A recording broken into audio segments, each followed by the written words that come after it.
Halo sahabat Eka, kembali lagi di podcast Buka Rohani di episode yang ke-7. Oke, kali ini saya selaku host yaitu Fajar Alpaldi. Saya Davin Rifki Nugroho. Saya Muhammad Rizky Putra. Saya Muhammad Marsyana Semua Hakim. Nah, Teman-teman ada yang tahu nggak kita lagi mau bahas apa nih guys? Kira-kira bahas apa nih Jul? Aduh, Kan ada kertas itu bisa aku. Ada kertas ya lupa. Nah kalau sesuai kertas nih katanya kisah Nabi nih. Kisah Nabi nih ya. Nabi apa nih? Iya, bisa Nabi apa kira-kira? Emang aku bisa baca kan? iya besok ya. Kalau dilihat dari tanggalan sih kayaknya sih ngomongin kurban sih ya, kurban ya. Oh iya, Nabi tuh lah itu kisah Nabi apa sih bang? Gua nih. Kalau kurban ya terkenalnya kan Nabi Ibrahim dan Nabi Ismail.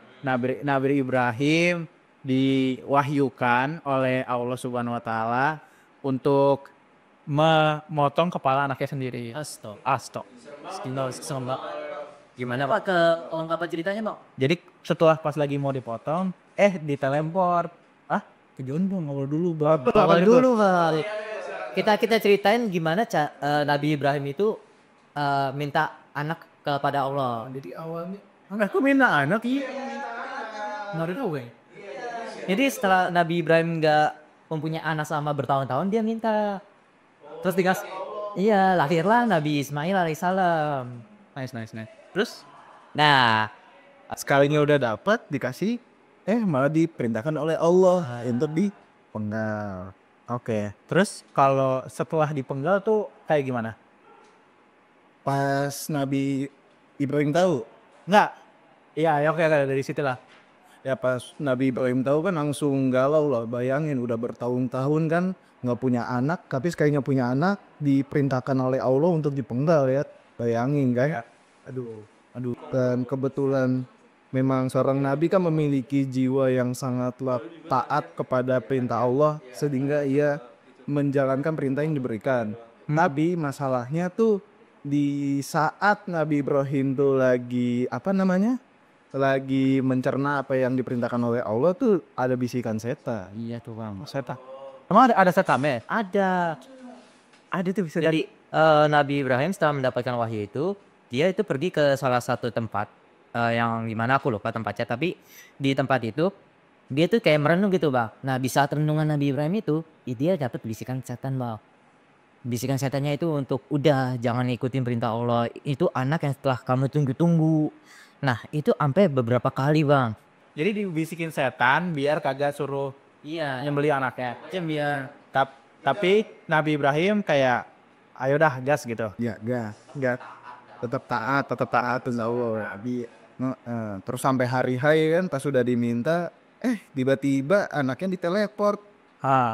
Lalu Pas ditukar pas sudah hari H tuh hari di mana perintah Allah ingin dijalankan tuh langsung dipindahkan anaknya selamatkan. katanya dibunuh kan potongnya? Katanya diganti, bukan dipindahkan. Jadi diganti dengan seekor kambing. Ya, Masalahnya itu kambing siapa yang digantiin?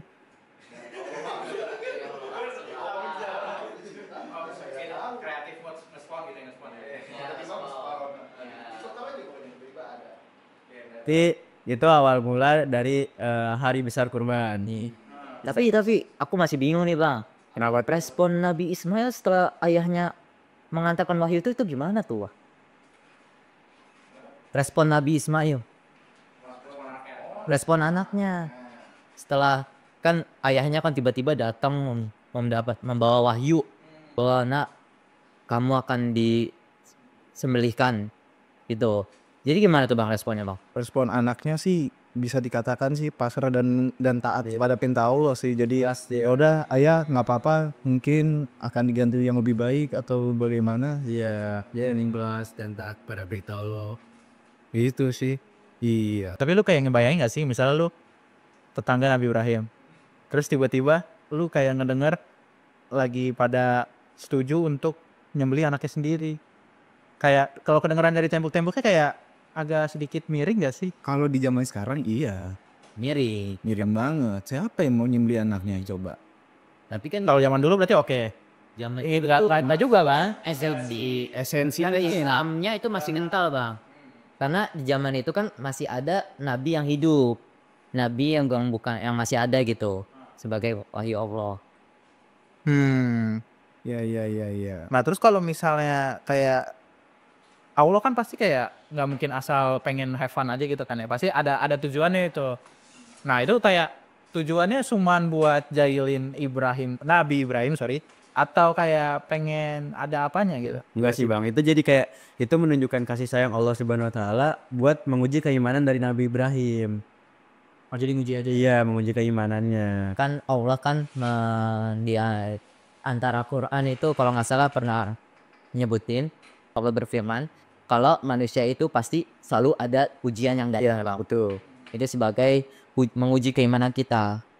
Nah, Jadi kalau berarti kayak intinya satu keluarga tuh diuji tuh.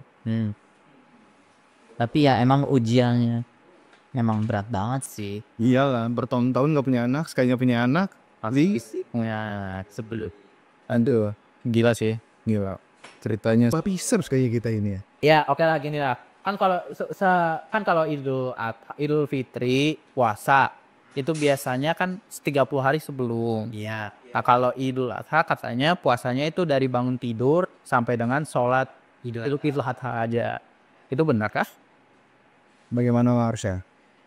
Bener sih, karena kan kalau di Idul Fitri itu kita harus setelah berpuasa 30 hari kan puasa itu kan hanya 30 hari ya. Nah, terus setelah puasa 30 hari kan harus apa namanya ya? Jadi kayak sebelum melaksanakan sholat Id ya, harus makan dan minum untuk membatalkan puasa. Nah, itu juga untuk menunjukkan bahwa itu adalah hari kemenangan, Mas. Iya, Itu hari kelahiran Allah lagi ya, Allah. Setelah sholat baru kita bisa menikmati rendang, menikmati sayur lodeh. Sayur lo apa? Sayur Sayur apa? Lo bukan lodeh, kayak apa? opor sama ketupat. Enggak, ini Idul Fitri atau Idul Adha? Idul Adha. Nah, emang ini Idul Adha. Bah. Nah, Idul Adha nggak mungkin opor nggak? Sayur lengko. Sayur lengko apaan itu? Aku dulu bener, Bang. Oh, Soalnya ibu aku setiap Idul Adha masak rendang mulu. lah, padahal kan sapi belum dipotong. Iya, baru masak rendang. Oh, beli dulu.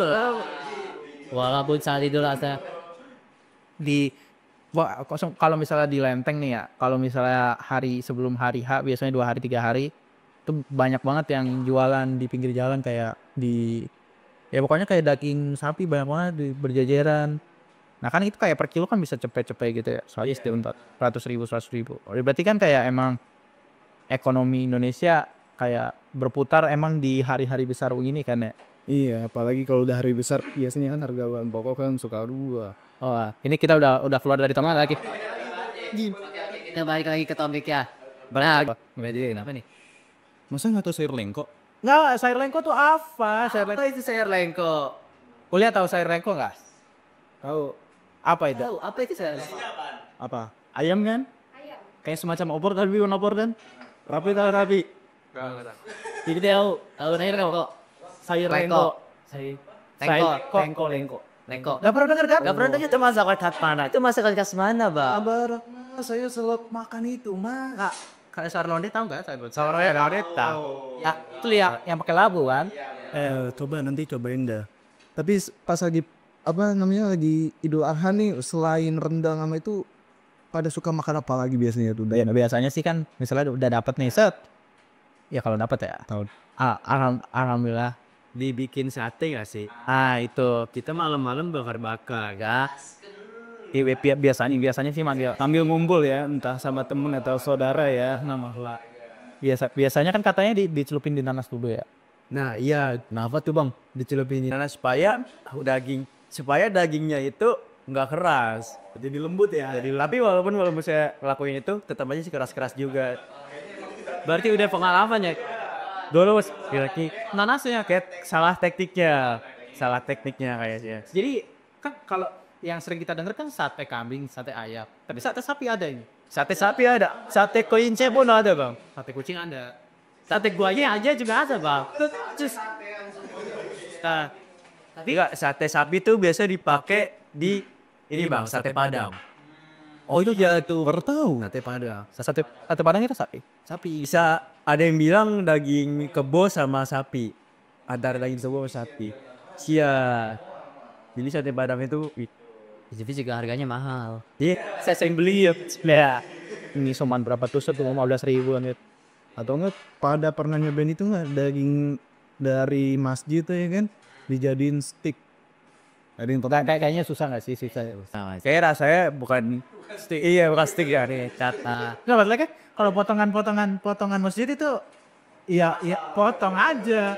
Sementara kalau stick kan kayak ada ini rib atau ini ada bagian gua nggak tahu ya, gua nggak tahu sama ya gua. Ya jadi mungkin kayak kalau misalnya asal nyemplung aja nih, asal main bikin, kayaknya mungkin rasanya bukan steak ini. Apa tuh rasanya? Makanan, tapi ujung-ujungnya jadi semur. dia jadi semua aja sekalian nggak usah jangan bikin stick ala yang viral itu ya.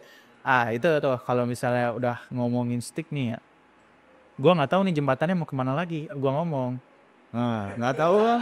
Ya tahu udah.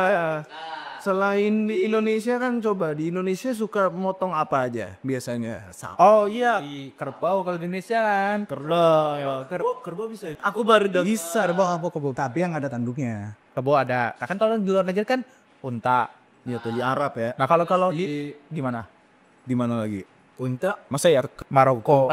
Ngomong-ngomong soal unta nih. Unta kenapa dia kalau dipotongnya tuh kan kalau sapi kan kayak diikat dulu ya, harus dirubuhin. Nah, kalau unta kan dipotongnya berdiri. Nah karena unta kan nggak bisa tiduran. Bisa, kata siapa unta nggak bisa tiduran? Kenapa nggak bisa tiduran? Tidurannya kayak cik. Kalau lihat-lihat di media sosial ya, acara orang Arab motong unta itu langsung kayak di set, langsung di black layar bagian bawahnya ya, langsung digituin lah. Akibat kok bisa. Makanya sebenarnya Ya, saudara. Oh berarti cuma emang spesial aja ya, spesial aja. Tapi dia kayak habis dipotong kayak langsung lemes gitu kan, langsung jatuh. Ambrol. Kalau sapi kan kayak masih. Iya, kadang juga sapi kadang kalau bisa ngelihat di pas Idul Adha itu kan kadang sapi ada yang kuat banget tuh. iya, Apa yang ngamuk-ngamuk kan. Biasanya karena nggak ditutupin, jadi dia udah ngeliat sapi yang lain dulu. Karena ikut semua sih dia Stres ya udah ya. stres. Ya kan biasanya kan pada report kayak gitu kan. udahlah bang. Aduh, aku mau bayanginnya ngilu bang, jangan bang, udahlah. Iya sih, tapi kan kadang ada pernah ngeliat gak sih kalau ada sapi tuh yang kayak dibilang tuh sapinya nangis. Nah itu pas mau dipotong tuh kayak kelihatan nangis. Nah itu dia artinya tuh kayak merasa bahagia atau gimana itu? Iya harus tanya si sapi ya sih. Iya makanya. Iya. Lo kalau nanya, Pi lu bahagia nggak sih? Ya enggak lah, gue pengen dibunuh gitu gimana? Iya sih kalau sapinya tahu kalau dia bakal masuk surga, iya bunuh gimana? Tapi kalian ini kalau sebelum sholat tuh dandan dulu apa gini?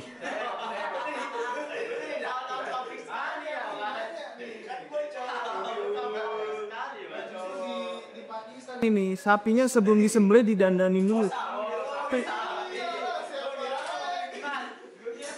Pembawaan Anda sholat backup dulu itu out of topic sekali mas. Jadi ya kesimpulannya, Marsha, kalau lagi Idul Adha lebih suka makan apa? Kesimpulannya lagi Idul Adha suka makan apa? Apa aja sih yang penting kan yang dimasakin orang tua. Betul, jawabannya betul. Apa nih ya? Selanjutnya. Iya, Rizky. yo. Apa ya? Masakan nih? Iya. Spontan mama saya mas. Kok lagi mikir bang? Kayak banyak banget di masakannya. Iya, masakan ibu kan banyak. Ada rendang, ada daging sore, santu. Iya kayak di etalase warteg tuh dia milih. Iya tuh gimana tuh banyak makanannya. Yang pasti sih rendang bang. Rendang buatan mama. Gila. Kalau gua sih jujur aja ya, nasi. Kasihnya semua orang tuh. Orang Asia sekali ya. Nggak ada nasi, nggak kenyang. Nah itu makanya lu makan rendang doang, nggak ada nasinya ya lu nggak makan rendang. Ini kalau Bang Ijul gimana nih? Hari juga mau ditutup. Ah, Baru mau saya mau tahu. Motonya moto banget. Mau tahu banget. Ya udah tadi share tempo, nggak tahu kan? Saya lekol kalau saya nggak tahu. Sayur leko nih. Jadi ini sayur lekom nih. Iya. Lengko, Sayur leko. Oke, Iya, sayur leko. Nanti pasti dirasa bawa ya. Iya. Gua ke rumah lu deh. Gua main ke rumah lu. Tapi harus ada ya sayur lengko itu ya. nggak bisa. Ya udah. Oke. Jadi teman-teman mungkin Mungkin ini udah sampai akhir nih ya. Udah selesai penghujung acara ya. Kalau misalnya Islam itu nggak pernah akhir, sayangnya episode ini harus akhir nih. Aduh, sayang banget. Jadi makanya nih masih berapa jam lagi nih? Oh, masih berapa jam? Kita lihat. Masih 1 jam, setengah jam lagi, 30 menit lagi. 30 menit lagi, setengah jam lagi kalian nonton episode podcast rohani yang lain. Ya kan? Oke. Terima kasih telah menonton. Sekian mungkin dari saya dan mungkin ada penutup dari host. penutupnya alhamdulillah sudah disampaikan oleh Bang Nata tuh saya. Ya mungkin sekian dari kami ya dari Departemen Kerohanian. Terima kasih telah menonton. Wassalamualaikum warahmatullahi wabarakatuh. Dadah, Regi Lama Samu. Semoga di episode 8 ya.